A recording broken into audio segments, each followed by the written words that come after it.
Let's activate our YouTube stream. That is going, and our Facebook Live is going as well. And we want to welcome him to the studio, Dr. Jacob Seng from NorthStar Chiropractic. How you doing, sir? I'm doing great. Thank you. Yeah, thanks for being here. You see the back scene, the behind the scenes here at the radio station. Yes. And lots of things happen here. But you know what? I don't want to get injured. I want to stay safe. That's but right. if I get injured or have any pains, I'm going to see you because everybody, I swear, I talk to so many people and they're like, that's where I go. Who was I talking to the other day that said they were shocked by... Oh, there's Hudson. They were shocked by the element of you just having people stop at your location whenever they need an adjustment. Yes, yeah. That's been a foundational aspect of our business model for sure, is just providing that easy access, right? Because everyone's so busy, right? Are you the only one that, I mean, not that we want to list other chiropractors out there, but yeah. Are you one of the only people, chiropractors that do that, or is that common among? It's not uncommon. Probably in our area, I'm one of the only ones that doesn't require. Well, no, that's not true. That I don't require. After your first visit, I don't require another appointment. You can just walk in. Yeah. Is there any? I don't mean to ask this, but well, I do. Is there any negative to that at all, or not? No, we don't. We see, the big negative is just not getting adjusted when you need it. Yeah, no, right? that makes sense. And so, and I always encourage people too. Don't wait for it to become a bigger problem. Mm-hmm. And get in here when you start to feel it in the initial phase of things. Let's address it so that what starts off as a twinge ends up as debilitating back pain that has you bedridden. So we try to get out in front of it when it's a twinge. So when people are getting adjusted, how frequently are they coming in? I mean, I know everybody's different. It all depends. Everyone's different. Okay. It all depends on their past history and their health. A lot depends on what they do all day for a job. Honestly, I see a lot more people that spend the majority of their day seated than I do people who are active, like working on their feet. Yeah. Just because of how hard sitting is on the body. Can you tell, I know we're going to get to kids and injury and such, but can you tell when you are approaching somebody that they have, I mean, we talk about horrible posture and so on and so forth, but can you tell? Oh, yeah, absolutely. Okay. Initially, a lot of times when we have the opportunity, we take x-rays to kind of see like what kind of postural shifts have existed previously within their spine, any old traumas and things like that. But like every spine, like let's take your neck, for instance, should have a nice smooth C-shaped curve to it. Mm-hmm. And you hear that term a lot, tech neck and things like that. But like the longer that exists in the spine, the more the body becomes hardwired to hold that position. So we assess that a lot of times. And then truth be told, just watching somebody walk can kind of give you a lot of indication as their mobility decreases or their flexibility, and then just their gait. When does, and I know this is far from our topic, last off the topic question, is there a certain age range that we become, we start slumping in the sense? Yes. Honestly, it comes a lot of times, I'll have 80-year-olds that'll show up in my office and they'll be spry, right? Like you're like, man, what are you doing? Yeah. And we take a picture of their spine, and sure enough, it looks incredible. And so like a lot depends on your genetics. A lot depends on like what you did, your past history. A lot depends how active you are. But like it's not necessarily tied to, everyone has a biological age and a chronological age, and the two don't necessarily match up. Okay. Right? There are a lot of people who, their bodies feel like they're aging faster than they are. But what I can tell you is that if you don't continue to use your body and continue to maintain it, that you will lose that very, very quickly. All right. Yeah. All right. Good points there. If you're just joining us, we're talking with Dr. Jacob Seng from NorthStar Chiropractic here on the Morning Zoo. Something that you can watch. We're streaming it live on our Facebook pages on WMOM and Hot Country Hits. We're also on our YouTube channel. We're on your smart devices like your Amazon Alexa, your Google Home, over the radio on both frequencies, and it's streaming on our app, West Michigan Radio. Make sure you download that. Let's talk about parents, kids, and the activities. Yeah. Where does we're going into T-ball, Little League, soccer, everything else that happens in the summer, the programs there outside of school, yes, in the sense. Where do you, and this might be too of a generic question, but where does the burden of staying safe land? Do you think the parent or the kid? I know it's kind of a coalition of the two. Yes. But what do you think? So, and the reason why I brought it up today is spring sports in Michigan are so difficult, right? Because we have, a majority of the time, like whether it's basketball in the winter and football and fall sports, we have the summer to prepare, and then we have the fall to prepare. And in Michigan, we're stuck inside because the weather's inclement, right? And then it's like, okay, track season's about to start. Okay, baseball's about to start. And it's like, it's 2 weeks of preparation, typically inside the school, like while they try to do their conditioning in the gymnasium or around in the hallways. Like our kids are running the hallways to get prepared for track. And then they're like, okay, our meet's on Friday, and they have 1 week outside, or our game's on Wednesday, one practice outside, and bang, they're on the field. And you go from zero, like I would say, completely unprepared to a game time situation. And a lot of times, if our athletes aren't a winter sport athlete, they're not conditioned in any way to get ready. So I see this huge uptick in shin splints, in the office. I see a huge uptick in shoulder injury and pain from baseball and things like that, because like they're just not training. The coaches can only do so much, and we only have so much gym space. We only have so much time.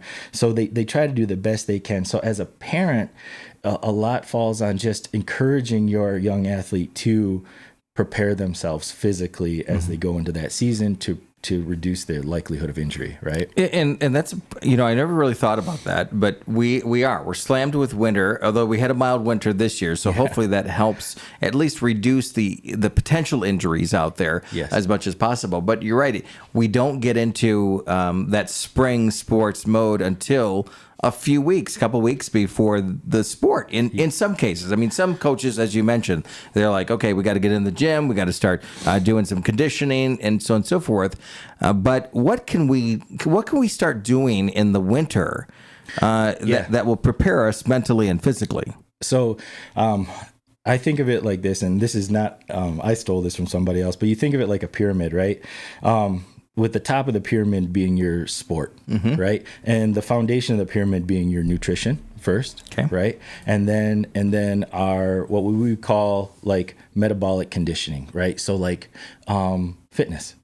So like nutrition, then your fitness, and then you can get into your sport specific training and things like that, and then finally the top of the thing. But like a lot of times we have a tendency, a lot of our young athletes have a tendency to just solely focus on their sport without laying that foundation of the pyramid. And pyramids can only grow so big if their base is not wide enough, right?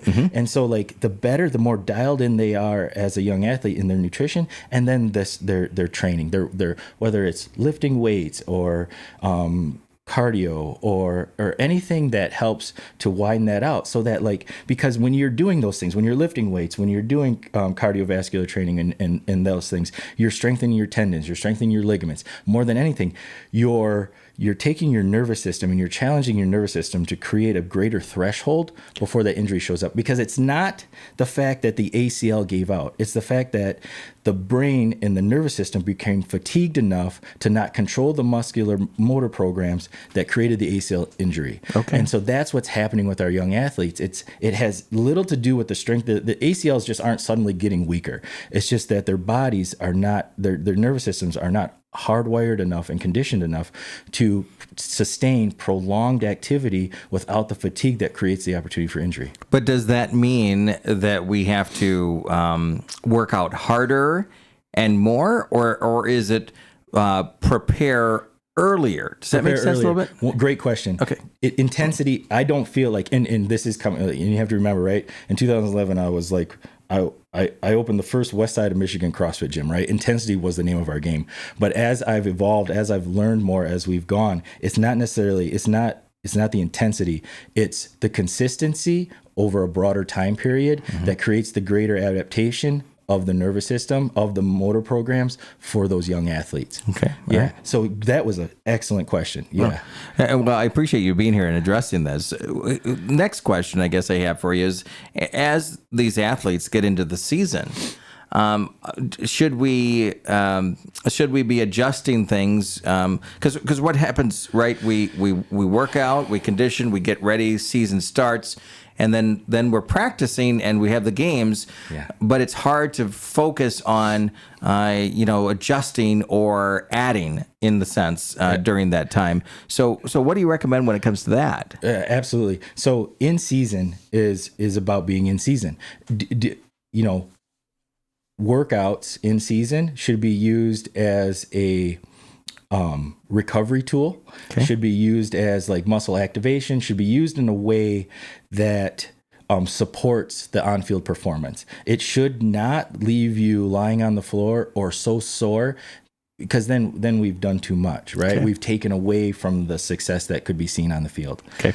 So super critical that it's important to still continue to do in-season conditioning, but in a way that is supportive to the performance.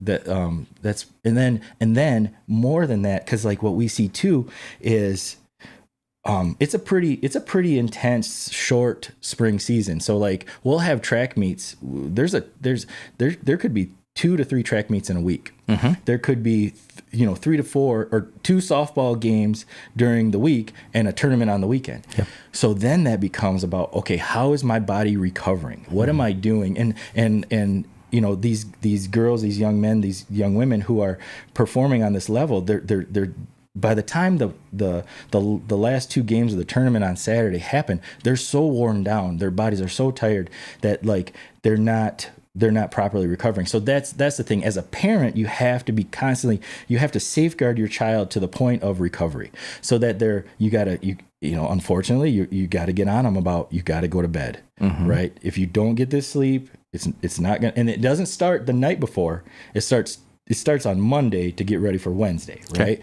Okay. And then their nutrition, so making sure that they're having plenty of protein in their diet to aid in muscle recovery, making sure that like, and carbo loading isn't really a thing. However, if having proper carbohydrates in your system prior to performance will help into creating the energy that they need, right? And so that's the other thing too, is on a tournament day, are you forcing that peanut butter jelly sandwich into their hand so that they're eating it between games, so that because like as your energy levels come down due to the lack of carbohydrates in your system, or maybe as the day progresses on, again, the nervous system becomes fatigued, and then we have more injury rates.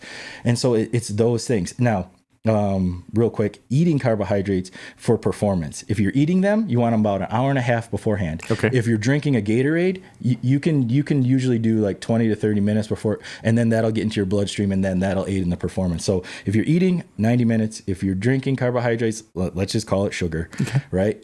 You want that about 20 to 30 minutes before. All right. Very helpful with the timelines there. Yeah. What, before we wrap up this morning, what are the questions that parents should be asking their athletes, their kids, mm-hmm. To help them prevent those injuries? I guess, because sometimes, and we all know this, mm-hmm. The kids, their teens, they're like, hey, I'm not going to discuss that injury or that pain with mom or dad. Right. I'm just going to kind of play through it. And there is, I remember this with my running career. There is a difference between pain and injury, right? You can perform through soreness, right? Yes, the soreness is what I'm looking for, yep. Not pain. Through soreness, but it's very difficult to overcome pain in that particular case. But what are the questions that we should be asking as a parent to our kids? So that's really great, and this is a very hard question for me, because I have my feet in 2 different thought processes, right? I fully embrace the idea of creating grit for our young athletes. Like, I feel like the grittier they are, right? Because let's be honest, like what do sports do for our young people? Like my theory is, or my at least what I've worked with my kid on with Tommy is like, I'm trying to microdose hardship into his life so that when the real world comes at him and things do get hard, he has the ability to rely on the idea that I'm going to be able to get through this because I can either work my way through it or I can just outlast the hard part. Yep. Right. Yep. And that's my view on sports. Like, we're microdosing hardship into their lives. So I want them to develop that grit. I want them to push through the soreness. Like, oh, my thighs are sore. My and honestly, yeah, my back hurts a little bit, and that kind of stuff. Those things essentially are okay. Where it becomes bad, and so what are the questions we're asking as the parent to that athlete is this hurting you? Do you think you are capable of doing this, right? And asking those questions in a way that don't put any pressure on your expectation of them to show up and be on that field, because then it becomes about you and not them. Yeah. And so like, that's a really, really tough question, but it's always about the follow-up. And I like to ask Tommy, because Tom performs on a high level in his sport. And I say, dude, is this an injury that is going to prevent you from executing this? Or is this something that you have to work through? Is this a recovery thing? Is there something that we can do to help you? Is it an adjustment? Is it, do you need some biofreeze on that muscle? Do you need to take a warm bath? Or do you just need to go for a walk and loosen yourself up? Yeah, because I would assume that if it's this game, this competition, and it plagues them from time, over and over and over again, then that's a pretty huge sign that's going to be something that needs to be addressed. Absolutely. The duration of that, if it becomes a consistent thing, like the shin splints, like being out in front of that is critical, right? And because you were a runner, like being out in front of your shin splints and knowing like, okay, my volume is too high. And that's been a conversation I've had with several track athletes in the office recently is, their shin splints are showing up. Okay, we have to strategize our practices. If the goal is performance on meet day, then we have to make sure that we're not creating injury during the practices and getting some recovery in. And hopefully our coaches understand that philosophy, right? Because ultimately I want my athlete to show up for the meet day. Just because they're not going 110% in practice doesn't mean they're any less committed. It means that there's an injury going on, or they're working through something, right? A dysfunction within their body that will ultimately lead to a decrease in their performance. Yeah, right? yeah, and you want to be on your game. I mean, that's the ultimate goal of it. Yeah. Last question for you before we wrap up. What, and I know you mentioned this a little bit early on, and if you're just joining us, Dr. Jacob Seng from NorthStar Chiropractic with us this morning, talking as we talk about injuries with our kiddos, spring sports, summer around the corner with summer sports. And so if you had to say the top three injuries that people are affected by, what is it? What should we be looking out for? Yeah. A lot of times it comes from, or we see a lot of knee injuries and a lot of ankle injuries. Okay. Right. Those are our top two. And rolled ankles and things like that. And really a rolled ankle, an ankle sprain, things like that, that is a direct correlation to their nervous system being overtaxed and their body not working properly like it should. And when that happens, we really want to be out in front of that injury. So like and this might ruffle a few feathers. So the new science is out that completely icing a joint after injury is almost detrimental to a point because it shuts off the inflammatory process. So when your little athlete rolls that ankle, and let's say it's just a rolled ankle, it's not like a type 3 sprain, there's no like severe damage. The best thing they can do is get compression on it, like whether that comes through a compression sleeve or a wrap, and try to be moving. Okay. Moving those joints is actually going to decrease the likelihood of injury in the future. What's happening is we're going through the RICE protocol. Remember, RICE, ice, compression, elevation, and we're doing that for these minor injuries in the ankles. And and these kids are staying off of it, and then they're like, okay, 2 weeks is up. They come, they get up, they get moving, they go to track practice, they go to the meet, and then boom. Reactivate it. Yeah, they're hurt. Absolutely. Yeah. So that's been the latest shift in those things. Yeah, but ankles and knees are the top two. A little bit of shoulders and that kind of stuff, but so much can be prevented from proper recovery, and then just their training and increasing that base of the base of the pyramid, right? Nutrition and training. Absolutely. Good information there. Yeah. Lots learned today. I appreciate you. And I think this brings up the topic as we close down the segment today, is that having you in because with any doctor, if you MD, if you're a chiropractor, eye doctor, dentist, so on and so forth, you are always learning, and the techniques change, and how to address those issues change. And I think that's crucially important for us to retain there, right? Absolutely. It's the favorite part of my job, is learning the new stuff, right? Yeah. And being able to help my community. Absolutely. How can people get a hold of you? So they can call us at the office. It's 231-843-8200. Our website is nstarchiro.com. And then we're on all the socials. All right. Sounds good. Awesome. Dr. Jacob Seng, we appreciate you coming in as always. Very educational every time we chat. So thanks for being here. Thank you. It is 8:51 now on 102.7 Mom FM and Hot Country.